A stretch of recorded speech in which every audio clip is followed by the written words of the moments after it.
তাহলে আমরা এখানে আমরা দেখি এখানে আমাদের পুরো জিনিসটাই কিন্তু একটা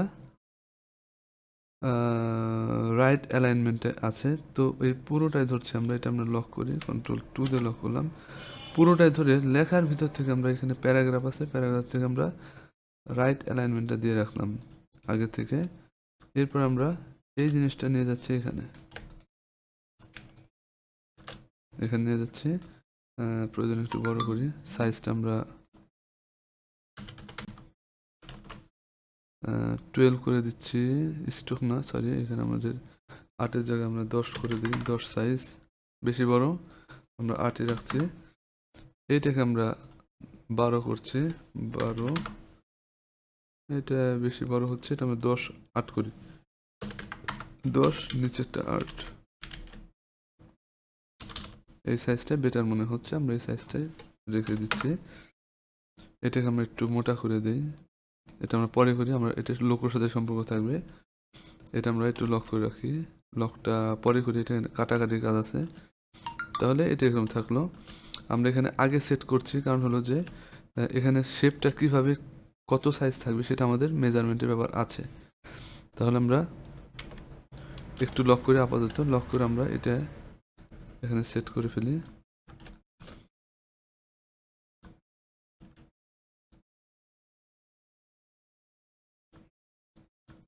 এটা এখানে রাখি। তার আগে আমরা এখানে কিছু আইকন দেব। আইকনের ক্ষেত্রে আমাদের আমরা চেষ্টা করব ওয়েবসাইট থেকে নিয়ে এখানে আমরা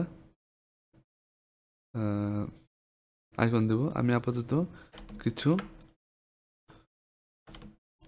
শেপ দিয়ে দেখাচ্ছি। আমরা এখান থেকে জাস্ট একটা বৃত্তের শেপ নিচ্ছি। এখানে আমরা যে আইকন, আমি একটু ছোট্ট করে একটু আইকন টাইপের কিছু করে নেই।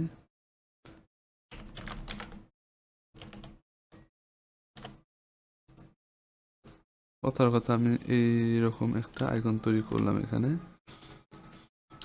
এই আইকনটা কি সাইজ হবে এটা অবশ্যই এইখান থেকে এটার যে দূরত্ব, যে স্পেস, সেই সাইজ হবে। এটা যদি আমরা বড় করি খারাপ দেখা যাবে, ছোট করলেও খারাপ দেখা যাবে। সুতরাং আমরা এখানে রেখে শিফট চেপে বড় করি, তাহলে এটা আমাদের কভার করতে পারলাম। এই দূরত্বে রাখবো সুন্দর দেখার জন্য। অল্টার চেপে আমরা এখানে রাখলাম, আবার অল্টার শিফট চেপে এখানে রাখলাম।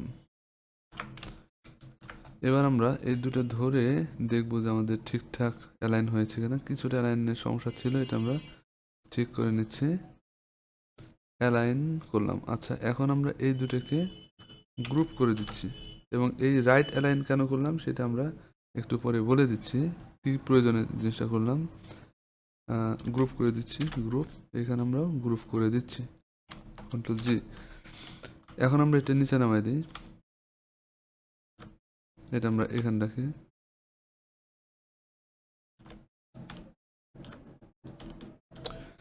এই পুরো জিনিসটাকে আমরা একটু ডিস্ট্রিবিউট এবং অ্যালাইন করব। তাহলে আমরা এইটাকে বেস ধরে রাইট অ্যালাইন করছি, এবং ভিতরে আমরা ডিস্ট্রিবিউট করবো, যেহেতু আমার আড়াআড়ি আছে, আড়াআড়িতে ডিস্ট্রিবিউট করছি। এইটা আবার ধরি, ওকে। আমার মনে হচ্ছে বেশি ফাঁকা হয়ে গেছে, আমরা একটু নামিয়ে দিচ্ছি। এখন আবার সবগুলোর ভিতরে আড়াআড়ি করি, ওকে। এখন ঠিক আছে, এই অ্যালাইনমেন্টটা একটু কমে গেছে, আমরা সবগুলো ধরে নিচে নামিয়ে দিচ্ছি, ওকে। তাহলে আমাদের এখানে তথ্যগুলো দেওয়া হয়ে গেল। এখন আমরা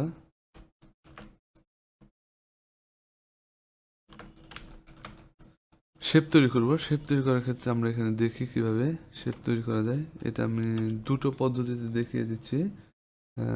তো আমরা এটাকে আনলক করে ফেলি, Ctrl+Alt+2 দিয়ে আনলক করে ফেললাম।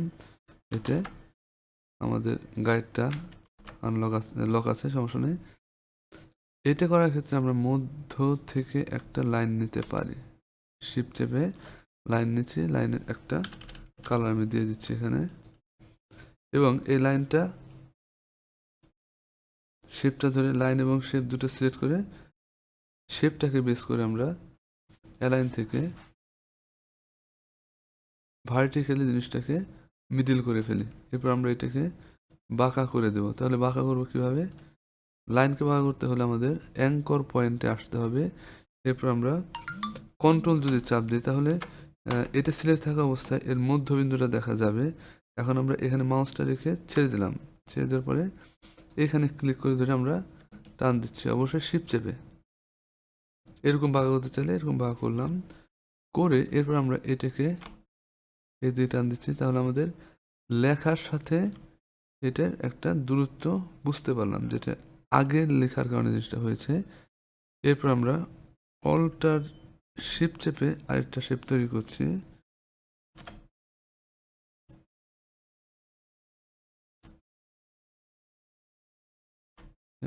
এটা ঠিক আছে, এটা একটা পদ্ধতি। আমরা আরেকটা পদ্ধতিতে যাই। এরপর আমরা এটা কেটে কেটে ফেলতে পারি সব ধরে। এখান থেকে আমরা শেপ বিল্ডার দিয়ে কেটে ফেলবো। এখানে রেখে দিই, এখানে রেখে দিই, হয়ে গেল। এটা আমরা বৃত্ত দিয়েও করতে পারি। আমরা লাইন দুটো মুছে দিই, বৃত্তে আসছি, শিফট চেপে আমরা টান দিচ্ছি। এরপরে দুটো ধরে বেস করে আমরা অ্যালাইন থেকে মিডল করে ফেললাম। এরপর আমরা টান দিচ্ছি এদিকে, একটু বড় করি, শিফট চেপে বড় করি। এরপর আমরা অল্টার শিফট চেপে এটা এইদিকে নিয়ে নিই। তো এইভাবে আমরা করতে পারি। আচ্ছা, আরেকটু সামনে নেই, এটা আরেকটু সামনে নেই। ওকে, ঠিক আছে। তাহলে আমরা মনে হচ্ছে একটু সামনে নিতে হবে, কারণ আমাদের এখানটা শেপ তৈরি করতে হবে। তো এটা আনাফ মনে করছি আমি। এখন সবই ধরছি, ধরে আমরা শেপ বিল্ডার একটা কালার এখানে সেট করলাম, এই কালার। এরপর আমরা জাস্ট এখানে ক্লিক করবো এবং এখানে ক্লিক করে দেবো, তাহলে এটা হয়ে যাবে। মুছে দিচ্ছি। এই রঙটা আমরা কার্ড অনুযায়ী ব্ল্যাক করে ফেললাম। আর এখানে আমাদের সাইন কালার হতে পারে, নিলাম। এখন আমরা এখানে যে শেপ আছে এবং এর ভেতরে যে শেপটা আছে সেই শেপের কাজের কৌশলটা আমরা দেখে নিই। আমরা প্রথমে এইখান থেকে সিম্পল একটা লাইন নেব এবং এইখানে যখন সেট করব তখন সেট নামে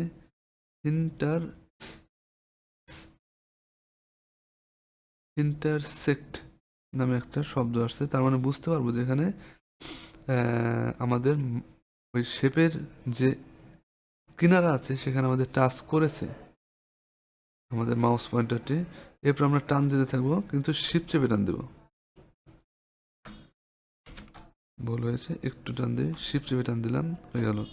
এখন এটাকে আমরা মোটা করে দিয়ে শেপ অ্যাঙ্কর পয়েন্ট দিয়ে আমরা বাঁকা করবো সিম্পলি মধ্যখানে ধরে। শিফট চাপার দরকার নেই, আমরা এখান থেকে জাস্ট ফ্রি হ্যান্ডে বাঁকা করে নিই। এরপর আমরা ডিরেক্ট সিলেকশন দিয়ে আমরা নিজেদের ইচ্ছা মতো জিনিসটাকে সুন্দর একটা রূপ দান করতে পারি। এটা বাজে লাগছে, এটা আমরা ধরে এরকম নিতে পারি। এটা বেস্ট, এই অবস্থানটা বেস্ট, এটা এভাবে থাক। এরপর আমরা যাচ্ছি এইখানে, তাহলে এইখান থেকে আমরা একটা ডাইরেক্ট লাইন নিচ্ছি, সরাসরি লাইন নিচ্ছি, এরকম একটা লাইন নেই। আমরা যে পর্যন্ত এই এটা নামাবো সে পর্যন্ত নিলাম। এটা যে রং, সেই রঙের কোডটা কত আমরা এখান থেকে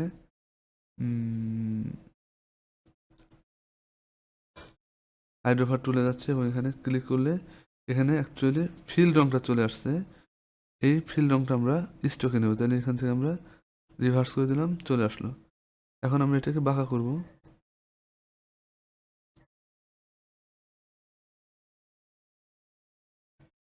বাঁকা করার পরে এটাকে আমরা এই দিকে টান দিচ্ছি।